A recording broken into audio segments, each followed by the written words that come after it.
Hi friends, please subscribe to Amravati Media and press the bell icon for more latest updates. ఏపీలో social అరెస్టులకు ఆ BNS section వర్తించదా? ఏపీలో కూటమి ప్రభుత్వం YCP social media కార్యకర్తలపై కొరడా ఝుళిపిస్తోంది. కేంద్రం కొత్తగా తెచ్చిన బిఎన్ఎస్ చట్టంలోని సెక్షన్ 111 ప్రకారం వీరిపై కేసులు నమోదు చేస్తోంది. ఇదే సెక్షన్తో వీరిని అరెస్టులు చేస్తోంది.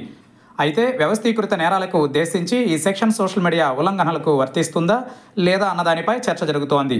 దీనిపై వైసీపీ లీగల్ సెల్ అధ్యక్షుడు మనోహర్ రెడ్డి వివరణ ఇచ్చారు. రాష్ట్రంలో చట్టాలని దుర్వినియోగం చేస్తూ వైసీపీ కార్యకర్తలను ప్రభుత్వం వేధిస్తోందని ఆ పార్టీ లీగల్ సెల్ అధ్యక్షుడు ఎం మనోహర్ రెడ్డి ఆరోపించారు.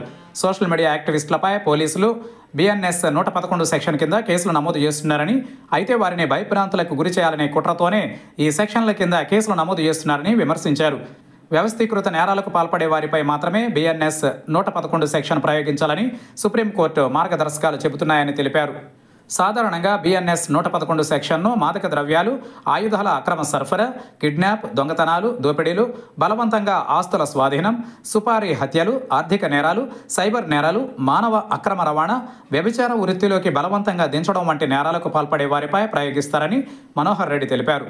ఈ చట్టం రావడానికి కనీసం 10 ఏళ్ల ముందు నుంచి నేరాలకు పాల్పడి ఉండి కనీసం 1 కన్నా ఎక్కువ కేసుల్లో కోర్టుల్లో విచారణ ఎదుర్కొన్న నిందితులపైనే ఈ సెక్షన్ వాడాల్సి ఉంటుందని సుప్రీంకోర్టు స్పష్టంగా చెప్పిందన్నారు.